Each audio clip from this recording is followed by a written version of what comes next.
suis de retour. Bon, je viens vous souhaiter la bonne année, mais en vrai, entre nous, on sait qu'on n'en a rien à faire de ces vœux de bonne année. Nous, ce qui nous intéresse là, c'est qu'est-ce qui va se passer dans l'immobilier en ce début d'année. Vous allez voir, il va se passer plein de trucs. DPE, taux, augmentation des frais de notaire, prêt à taux zéro, etc. Je vais tout vous expliquer là tout de suite. Je vais être clair, rapide, concis, efficace. Enregistre la vidéo, abonne-toi, c'est parti. Bon, déjà, les taux, ils baissent légèrement en ce début d'année, d'environ 0,10 avec une nouvelle moyenne à 3,45 sur 25 ans. Il n'y a que quelques banques qui baissent par-ci par-là, mais la plupart des banques se stabilisent en ce début d'année. Pour rappel, il y a deux choses importantes pour prédire un peu l'évolution des taux. La première, c'est que la BCE, la Banque Centrale Européenne, avait baissé ses taux directeurs en fin 2024 et qu'ils avaient prédit de nouvelles baisses de taux à venir en 2025. Mais il y a autre chose qui est important. Il y a aussi un indicateur qui est clé, qui est référence, qui s'appelle l'OAT 10 ans. Ce sont les obligations d'État. C'est un indicateur qu'on regarde tout le temps, qui permet de prédire un peu à l'avance l'évolution des taux à venir.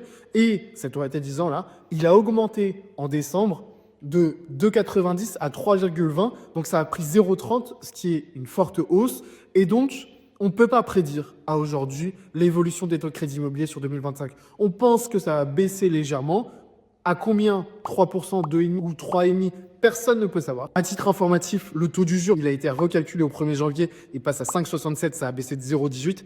En gros, on s'en fout complet, mais je dois vous donner l'information. Un truc qui est important aussi, ce sont les logements en DPEG qui sont maintenant interdits à la location. Donc, si vous cherchez des opportunités dans l'immobilier, allez tabler dans ces DPEG, vous rénovez énergétiquement, mais vous allez faire une grosse marge sur le prix, sur la négociation. Et là, c'est important. Il y a 2 points en stand-by, prêt à taux zéro et augmentation des frais de notaire. Je vous en parle tout de suite. Depuis la censure du gouvernement Barnier, il avait été question d'augmenter les frais de notaire. Pour l'instant, c'est projet annulé. Le prêt à taux zéro, ça c'est un gros sujet. Il n'est pas encore en place en 2025. Je vais vous en faire une vidéo ultra détaillée, mais je vous en parle quand même dès maintenant. Dans tous les cas, on attend les directives du gouvernement. Et pour rappel, on en discutait pas mal au moment du gouvernement Barnier avec une potentielle, je dis bien potentielle, fusion au niveau du prêt à taux zéro, un prêt à taux zéro universel avec appartement, maison, neuf, ancien, etc. Mais pour l'instant, c'est en stand-by. Dans tous les cas, je vous tiens au courant de tout. Si vous avez un projet dans l'immobilier, notamment sur la partie financement, je peux vous accompagner. Il y a un lien dans ma bio pour prendre rendez-vous avec moi. C'est 20 minutes par téléphone.